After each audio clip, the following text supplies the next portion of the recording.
Hello बच्चों, नमस्कार। आप सभी का स्वागत है आपके अपने यूट्यूब चैनल नवोदयन क्लासेस 2020 में। दोस्तों, जैसा कि आपको मालूम होगा कि अभी हमारे मैथ टेस्ट चल रहे हैं और आज सेकंड मैथ टेस्ट है। जैसा कि आप लोग यहाँ पर देख रहे होंगे, second maths important question math test second. और जो ये पोस्टर लगा हुआ है, ये हमारे जो पिछले साल पिछले से पिछले साल 2022 में जो बच्चे सेलेक्ट हुए थे उनके नाम और वो कहाँ पर सेलेक्ट हुए हैं वो डिटेल लिखी हुई है। ठीक है, अब आगे आज का जो मैथ टेस्ट है उसके बारे में देखते हैं। आज का मैथ टेस्ट क्या कह रहा है, ध्यान से समझिएगा। यहाँ पर पहला क्वेश्चन देखिए, पहला क्वेश्चन लिखा हुआ है 2 × 3 × 5 × 7 और 3 × 5 × 7 × 11 का मैसअप क्या होगा, कौन होगा। 2 × 3 × 5 × 7 एंड 3 × 5 × 7 × 11 HCF विल बी, यानी कि इनका HCF क्या होगा। और आपको मालूम है कि HCF क्या होता है, HCF जो दोनों में कॉमन होता है वही होता है। तो यहाँ पर दोनों में कॉमन क्या है, एक तो 3 है, एक तो 3 है यहाँ पर, और दूसरा क्या है 5 है, 5 कॉमन है, और एक 7 कॉमन है तो 7, यानी कि HCF आपका क्या हो जाएगा 3 × 5 × 7। तो 3 × 5 × 7 यानी कि ऑप्शन नंबर डी है वो आपका एकदम राइट आंसर हो जाएगा। बहुत सिंपल क्वेश्चन था, आपको HCF पूछा है। HCF हमेशा ध्यान रखना, कॉमन जो होती है संख्याएं वो वाला आपका HCF हो जाता है। आगे देखिए, ये क्या कह रहा है, निम्नलिखित में से किस संख्याओं में अवरोही क्रम में लिखी हुई है। निम्न में से किस में अवरोही संख्याएं अवरोही क्रम में लिखी हुई है। In which of the following are the numbers written in descending order. Descending order यानी कि अवरोही क्रम, बढ़ते से घटता हुआ क्रम बड़े से छोटे की ओर। तो सबसे पहले आपको क्या करना है, यहाँ पर आप ज़्यादा कुछ करना नहीं है, सिर्फ और सिर्फ एक चीज़ फोकस कीजिए कि यहाँ पर जितनी भी ऊपर आपका न्यूमिनेटर होता है, अंश होता है, वो सबका सेम है, सबका क्या है, सेम है। अब आप एक बात बताओ कि अगर मैं 1 में 2 का भाग दूंगा तो क्या आएगा, 0.5 आएगा।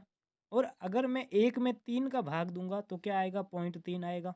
यानी कि 1 में 4 का भाग दूंगा तो क्या आ जाएगा, 0.25 आएगा। यानी कि अगर मैं नीचे छोटे अंक से डिवाइड करता हूँ तो बड़ी संख्या आएगी, उससे बड़े अंक से डिवाइड करता हूँ तो छोटी संख्या आएगी, उससे भी बड़े अंक से डिवाइड करता हूँ तो और भी छोटी संख्या आएगी। यानी कि अगर सब में ऊपर बराबर में हो तो नीचे जो सबसे छोटी संख्या होगी, जो सबसे छोटी संख्या होगी वो सबसे बड़ी भिन्न हो जाएगी, जो सबसे बड़ी है वो सबसे छोटी फ्रैक्शन हो जाएगी। तो यहाँ पर देख लीजिए, आपको क्या पूछा, अवरोही क्रम, यानी कि सबसे बड़ी संख्या कौन सी होगी, यानी कि पहले सबसे छोटी संख्या का भाग दिया हुआ होना चाहिए। तो यहाँ पर 25 है, वो बड़ी संख्या है। यहाँ पर देखिए 13, फिर 19, फिर 25 और फिर 27। तो ये एकदम आपका असेंडिंग ऑर्डर हो जाएगा, क्योंकि 17 में 13 का भाग देंगे तो 1 पॉइंट समथिंग आएगा, 17 में 19 का भाग देंगे तो 0 पॉइंट समथिंग आएगा, फिर 25 का भाग देंगे और भी कम आएगा, 27 का भाग देंगे तो सबसे छोटी हो जाएगी। यानी कि सबसे बड़ी कौन सी होगी, जो सबसे नीचे छोटा अंक है। जैसे मैंने अभी आपको बताया था ना, एक में अगर 2 का भाग देते, एक में 3 का भाग देते और एक में अगर 4 का भाग देते, तो छोटा है वो फ्रैक्शन सबसे बड़ी हो जाती है। तो यहाँ पर 13 छोटा है, 13 स्मॉलेस्ट है, तो यहाँ पर आपका ऑप्शन नंबर बी है वो आपका एकदम राइट आंसर हो जाएगा। अगला क्वेश्चन देखिए, अगला क्वेश्चन क्या कह रहा है, ध्यान से समझिएगा। ये आपको अब यहाँ पर देखिएगा, ये क्वेश्चन क्या कह रहा है, ध्यान से समझिएगा कि 3 × 4 3/4 डिवाइड 3/4 × 2 प्लस 3/2, ये आपको सोल्व करना है। तो अब इसको कैसे सोल्व करेंगे, तो यहाँ पर देखिएगा 3/4 डिवाइड 3/4 इंटू 2 प्लस 3/2, अब यही है। तो यहाँ पर क्या, पहले तो डिवाइड को सोल्व करेंगे तो ये इसको मल्टीप्लाई में करेंगे तो पीछे वाली फ्रैक्शन उल्टी हो जाएगी, तो 3/4 इंटू ये उल्टी हो जाएगी तो 4/3 हो जाएगा, 4/3 इंटू 2 प्लस 3/2। ठीक है, तो यहाँ से 4 से 4 कट जाएगा, 3 से 3 कट जाएगा, तो यहाँ पर क्या बचेगा, 2 बचेगा। 2 को 1 से मल्टीप्लाई करोगे तो 2 ही आएगा। तो यहाँ पर आगे क्या करना पड़ेगा, 2 प्लस 3/2। अब इसमें से आप ऐड करोगे तो दोनों का एलसीएम लेंगे तो दोनों का एलसीएम 2 आएगा। 2 में 1 से डिवाइड करेंगे तो 2, 2 को 4 से 2 से मल्टीप्लाई करेंगे तो 4, प्लस का प्लस 2 से 2 को डिवाइड करेंगे तो 1, 1 को 3 से करेंगे तो 3, तो 4 को 3 से मल्टीप्लाई करेंगे तो 7/2। यहाँ पर आपका आंसर हो जाएगा ऑप्शन नंबर बी है वो एकदम राइट आंसर हो जाएगा। ठीक है, एकदम समझ में आ गया। अब आगे बढ़ते हैं, अगला क्वेश्चन देखिएगा।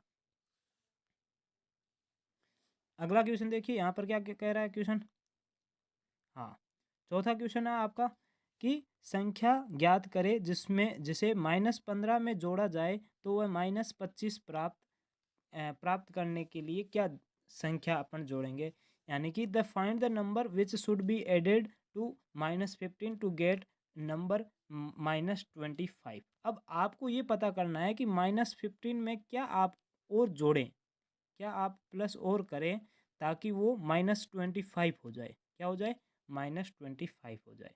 ठीक है, तो यहाँ पर आपको x का मान ज्ञात करना है, तो ये माइनस में उधर जाएगा तो किस में हो जाएगा? प्लस में हो जाएगा। तो यहाँ पर x बराबर -25 प्लस 15। अगर -25 में 15 और ये माइनस प्लस का है तो 25 में से 15 चला जाएगा तो कितना बचेगा?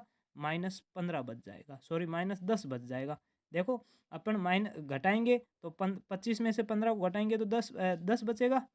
25 में से 15 को घटाएंगे तो 10 बचेगा। अब 10 किसका बचेगा? तो माइनस के ज़्यादा है, तो यहाँ पर माइनस के ज़्यादा है, तो x की वैल्यू कितनी हो जाएगी? -10। यानी कि -15 में अगर -10 को ऐड करते हैं तो -25 प्राप्त होंगे। ठीक है, बहुत सिंपल क्वेश्चन था। नेक्स्ट क्वेश्चन की ओर बढ़िए। ये देखिए ये क्वेश्चन क्या कह रहा है, ध्यान से समझिएगा। -7 का निरपेक्ष मान कितना होगा? The absolute value of -7 is, तो माइनस को आप -7 का कितना हो जाएगा? 7 हो जाएगा। यानी कि आपको माइनस का चिन्ह ही हटाना है और कुछ भी नहीं करना, बाकी सेम का सेम रहेगा। ऑप्शन नंबर सी है वो आपका एकदम राइट आंसर हो जाएगा। नेक्स्ट क्वेश्चन देखिएगा। नेक्स्ट क्वेश्चन क्या कह रहा है, ध्यान से समझिएगा कि एक दीपक रात्रि मतलब दीपक है वो रात के 9:30 बजे सोने के लिए गया तथा सुबह 4:15 पर उठ गया, जग गया। तो दीपक कितनी देर सोया ये आपको पता करना है। यहाँ पर ये लैंप है, ये गलत हो जाएगा, दीपक ही आएगा।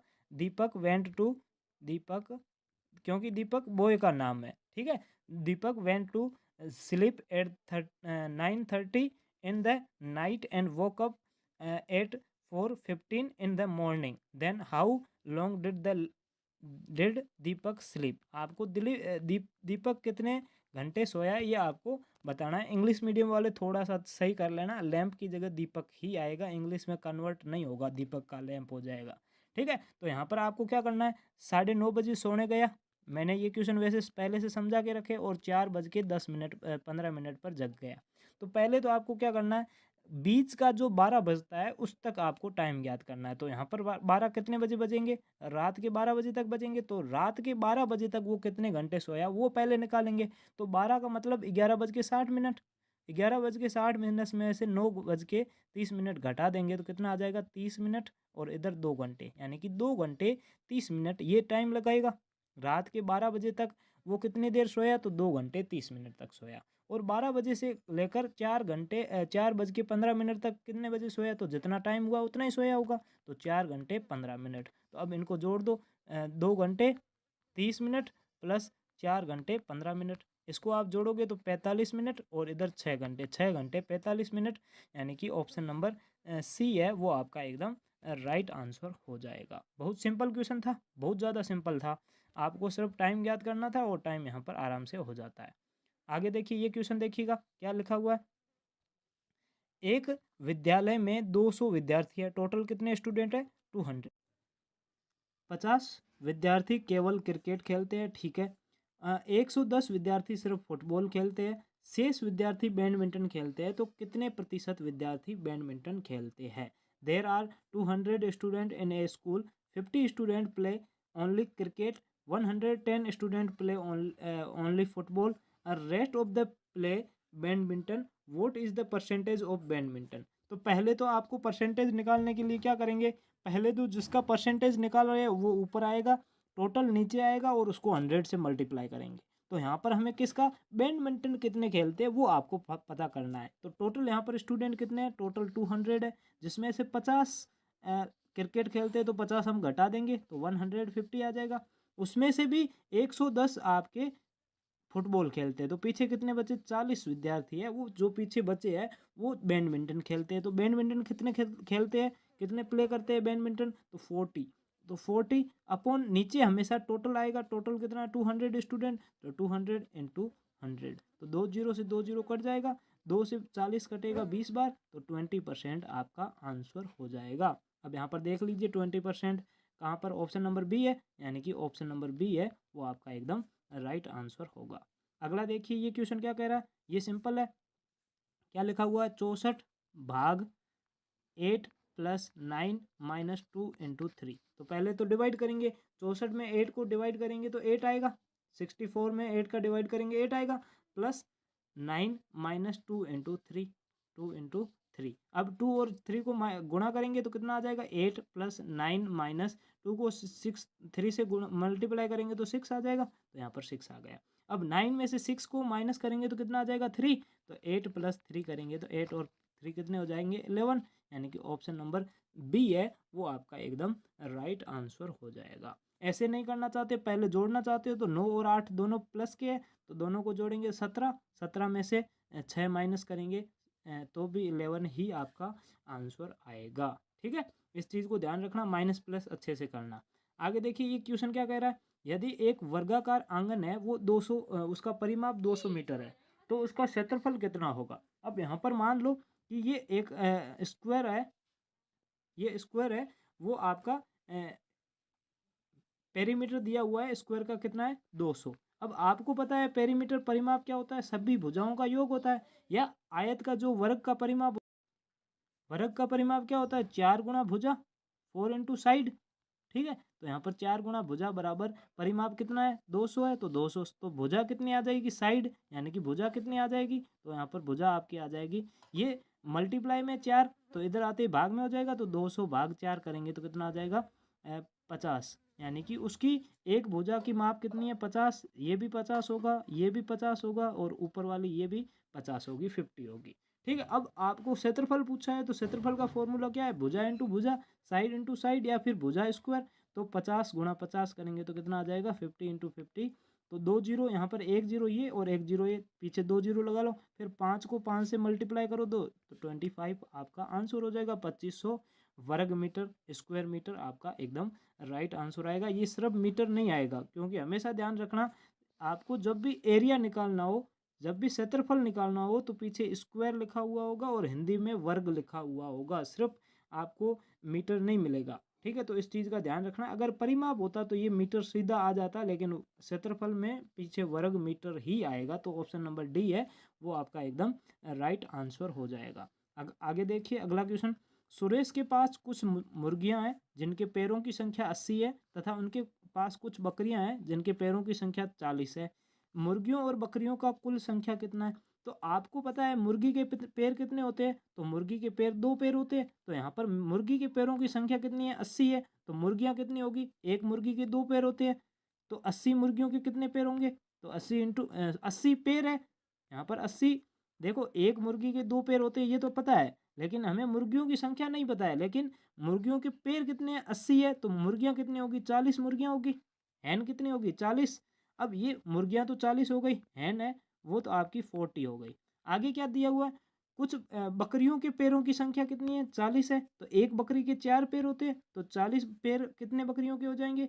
यानी कि गोट है वो आपके पास 10 हो जाएगी, तो दोनों को आप जोड़ोगे तो कितना आ जाएगा? 50, तो यहाँ पर 50 आपका आंसर हो जाएगा। सिंपल है, यानी कि अगर एक मुर्गी के 2 पैर होते हैं तो टोटल 80 पैर है, तो 40 मुर्गियाँ होगी। वैसे कि वैसे अगर एक बकरी के 4 पैर होते हैं तो टोटल 40 पैर है, तो कितनी बकरियाँ होगी? 10 बकरियाँ होगी, तो 10 और यहाँ पर 40 टोटल कितने हो जाएंगे? 50, यानी कि 50 आपका एकदम राइट आंसर हो जाएगा। ठीक है, आगे देखिए अगला क्वेश्चन। ये क्वेश्चन देखिए ध्यान से अच्छे से समझिएगा।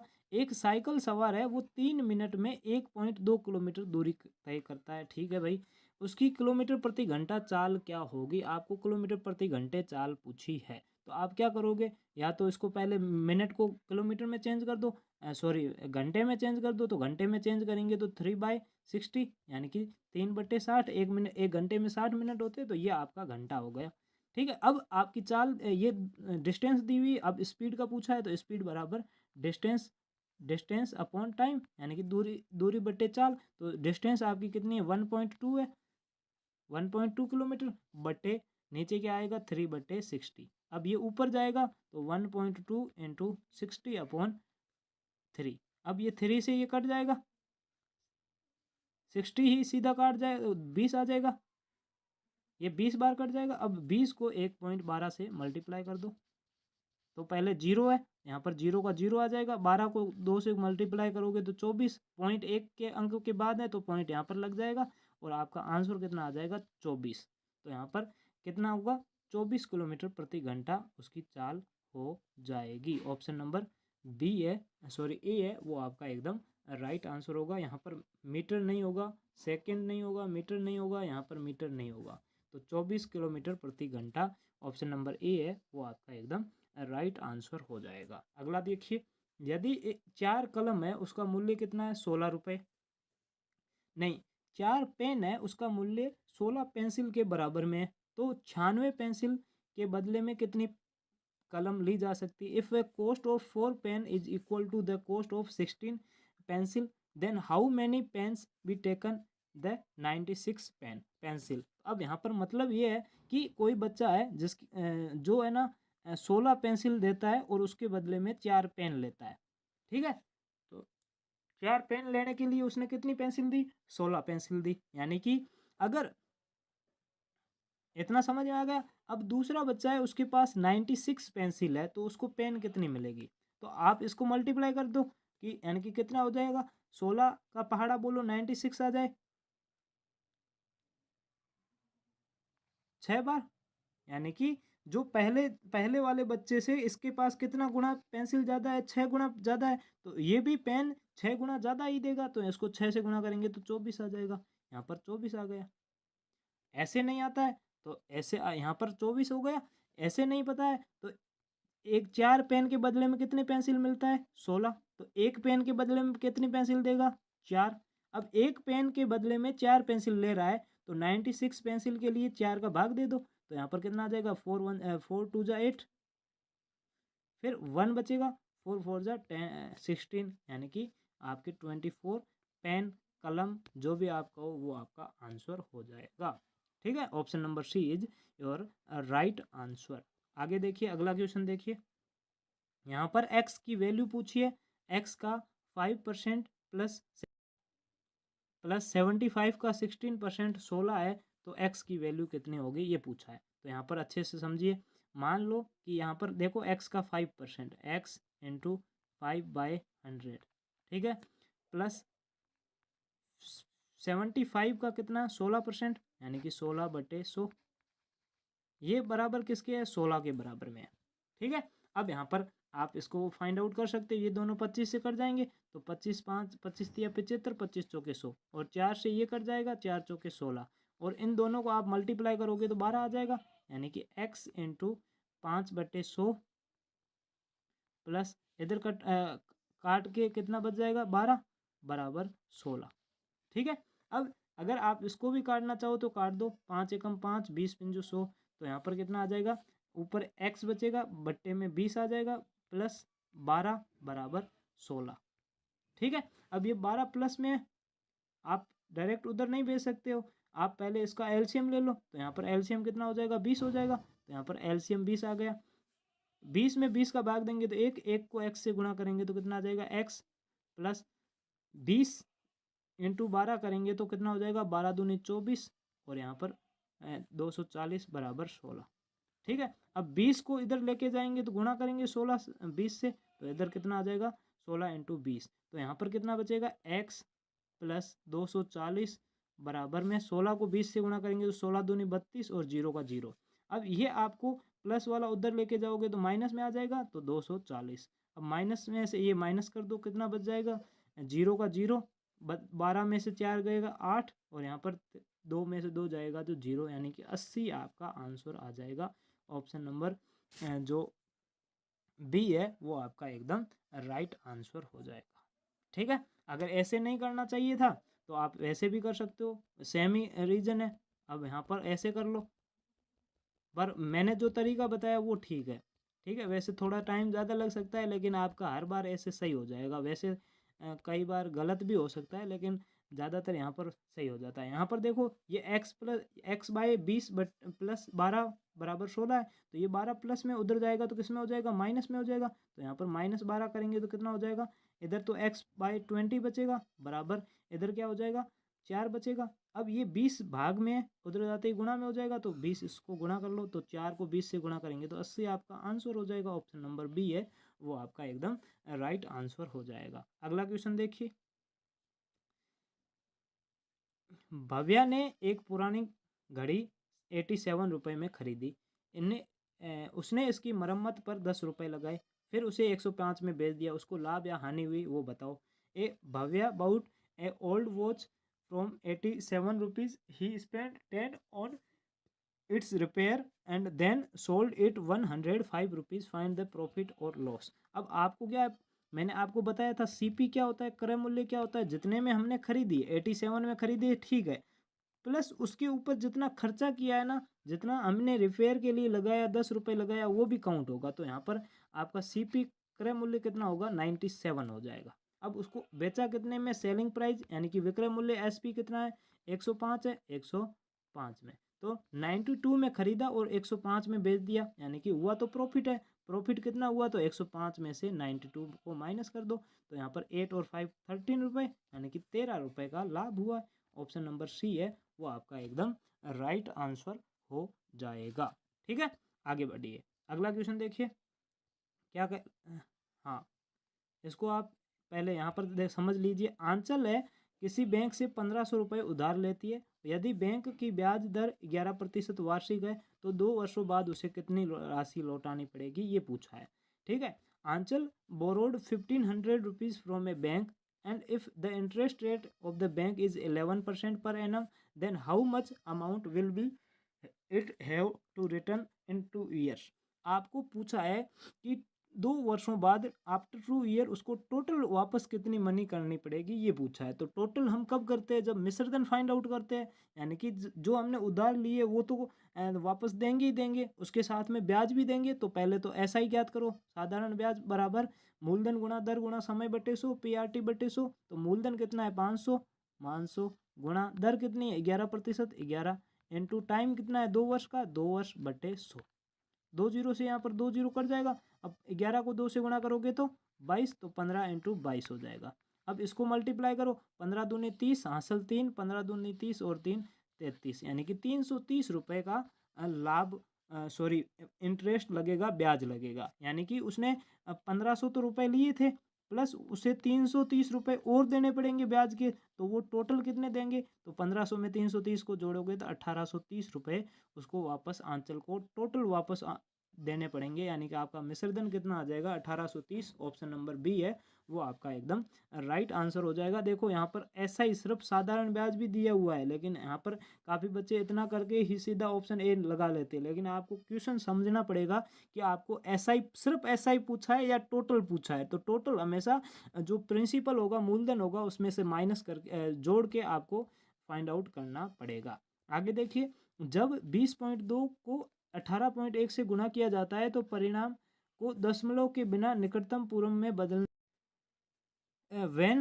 20.2 is multiplied by 18.1 the result rounded off the nearest whole number without decimal। यानी कि आपको पॉइंट लगाए बिना ही लगभग ना मान ज्ञात करना, अप्रोक्सीमेट वैल्यू पूछिए। तो 20.2 का हम क्या लिखेंगे, तो पीछे 2 है तो 2 आपके फर्स्ट कैटेगरी में आता है। कल भी मैंने बताया था कि 0 1 2 3 हो 4 हो तो आपको 20 का 20 ही लिखेंगे, नहीं तो यहाँ पर क्या हो जाता 21 हो जाता। तो यहाँ पर इसका मान होगा 20। और 18.01 का मान कितना होगा, 18.01 का तो 18 ही होगा। तो 20 को 18 से मल्टीप्लाई कर दो तो पहले 0 का 0 आ जाएगा और 2 को 18 से करेंगे तो 18 दूनी 36, यानी कि 360 रुपये। यहाँ पर ऑप्शन नंबर ए है वो आपका एकदम राइट आंसर हो जाएगा। ठीक है,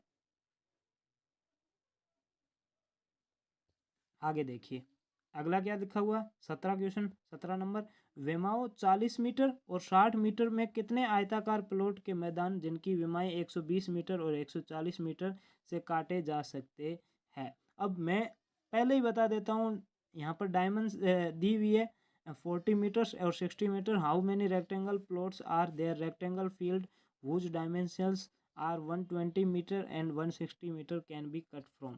जब भी आपको नंबर पूछे, संख्या पूछे, संख्या टाइल की संख्या हो सकती है, या फिर यहाँ पर कट करने के बाद में कितने संख्या बनेगी, कितने प्लॉट बनेंगे, या फिर कितनी बोतलें भरी जाएगी, वो जब भी पूछे तब हमेशा आपको बड़े का क्षेत्रफल या बड़े का आयतन में से छोटे का क्षेत्रफल बटे छोटे का आयतन करना पड़ेगा।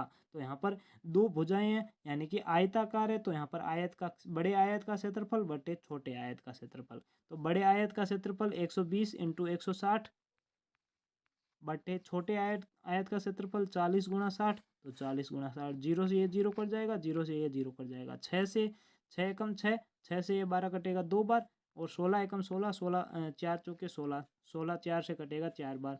4 को 2 से गुणा करोगे तो कितना आ जाएगा 8, यानी कि उससे कितने आयत काटे जा सकते, 8 काटे जा सकते। बहुत सिंपल क्वेश्चन है। जब भी आपको ऐसे क्वेश्चन मिले तो जो बड़ा आयत है, यानी ये बड़ा है जिसकी विमाएं बड़ी है, उसमें आपको छोटे वाले आयत का भाग दे देना है, आपका सिंपल सा आंसर आ जाएगा। ठीक है, बहुत सिंपल क्वेश्चन है। ये क्वेश्चन देखिए, कितने वर्ष में 500 रुपये का साधारण ब्याज 5% वार्षिक दर से रुपये 600 हो जाएंगे, आपको टाइम पूछा है। How many years will the 500 become the 600 at the 5% per annum the simple interest. अब आपको क्या पूछा है, 500 रुपये है, वो कितने समय बाद वो 600 रुपये हो जाएंगे। तो 500 से 600 कितने बाद हो जाएगा, तो आप ये फाइंड आउट कर सकते हो। ये 600 क्या है, मिश्र धन है, और 500 क्या है, मूलधन है। तो साधारण ब्याज कितना हो जाएगा, 100 रुपये। अब 100 बराबर मूलधन, ये साधारण ब्याज आ गया। साधारण ब्याज का फॉर्मूला क्या है, साधारण ब्याज बराबर मूलधन इंटू दर इंटू समय बटे 100। तो साधारण ब्याज की जगह हमने 100 लिख लिया। मूलधन कितना है, 500 रुपये, तो 500 इंटू दर कितनी है, 5%, 5% गुणा समय की जगह हम टाइम लिख देते हैं, टी बटे 100।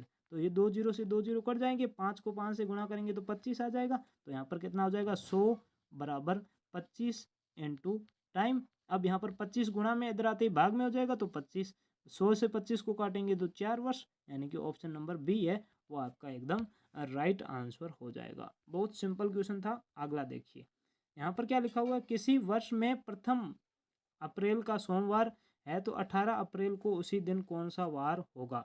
तो इसको आप, 1 April of a year is Monday, then what will be the be on the 18 April in the same year, यानी कि उसी साल 18 अप्रैल को कौन सा वार होगा। तो आपको ये पता है कि Monday, Tuesday, Wednesday, Thursday, Friday, Saturday और वापस संडे। ठीक है, यानी कि हर 7 दिन बाद में वापस सेम वही वार आता है। तो या तो पहले तो आप 1 से 18 दिन तक काउंट कर लीजिए, और उसके बाद में आप कर सकते हैं, और नहीं करना चाहते हैं तो 18 में 7 का भाग दीजिए, क्योंकि 18 में 7 का भाग देंगे तो कितने दिन पीछे बचेंगे वो आ जाएगा। तो 7 दूनी 14 होता है, पीछे 4 दिन और बच रहे, यानी कि 14 दिन होंगे तब तो वापस सोमवार आ जाएगा। अब 4 दिन बाद क्या होगा, तो यहाँ पर 1 2 3 4 दिन है, तो वापस 4 दिन गुण लीजिए। ये मंगलवार, बुधवार, गुरुवार, शुक्रवार, शुक्रवार यहाँ पर कहाँ पर लिखा हुआ, ऑप्शन नंबर बी है वो आपका एकदम राइट आंसर हो जाएगा। ठीक है, बहुत सिंपल क्वेश्चन है। ऐसा आपको समझ में नहीं आता है तो आप ऐसे 1 2 3 4 ऐसे 18 तक गिनती कर लीजिए, फिर यहाँ से मंडे, ट्यूसडे, वेडनेसडे ऐसे आप काउंट कर लीजिए, आपको फ्राइडे आंसर मिल जाएगा। लास्ट क्वेश्चन देखिएगा, अंक यहाँ पर दिए हुए हैं, 0 1 2 3 से बनने वाली 4 अंकों की सबसे छोटी से छोटी सम की संख्या क्या होगी। The smallest even number of 4 digit from the digit 0 1 2 3।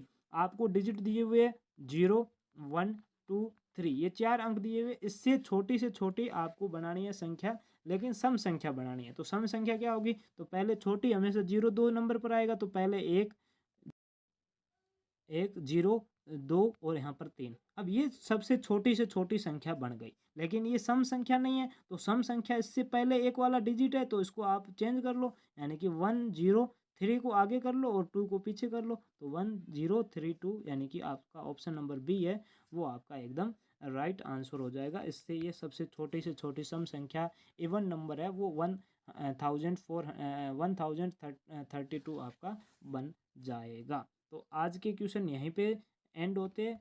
Thank you so much. अगर कोई क्वेश्चन समझ में नहीं आया तो कमेंट कर लीजिए, और कल भी आपका सेम यही टेस्ट होगा तो उसके लिए भी तैयार रहिएगा। Okay, thank you, bye bye, tata, जय हिंद, जय भारत, वंदे मातरम।